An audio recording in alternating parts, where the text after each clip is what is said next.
Nice. I got that on film. Look up there. All right, back to trolling talk. I did want to go over how to have an easy day, okay? Especially if you're new at trolling and you're new at crankbaits, okay? Got a lot of rain kicking in, okay?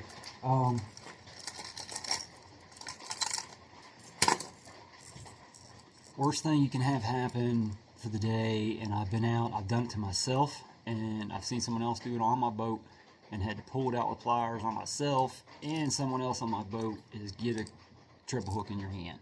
So you have to have control of the fish when you bring them in, because they're gonna shake, and if that ends up in you, it's a bad day.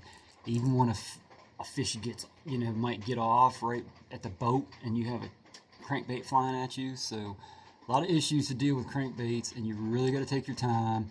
You really got to have control of your fish before you start thing.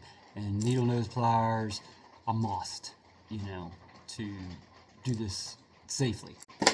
Snags. You're going to get snagged. You're going to snag something eventually if you troll around long enough, especially in places with a lot of structure.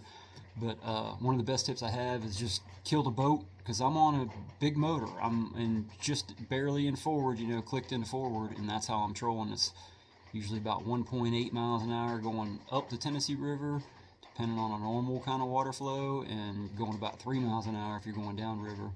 And so you're going to get snagged. Boom, bzzz, rod screaming, all your equipment's doing what it's supposed to do, and you slap that boat in neutral, okay? And then usually if you can get a hold of that rod, I like these because when you pick up the rod, that picks up like that, so you can pick the rod up out of the holder, take control of it, never lose tension with a fish or a snag or anything.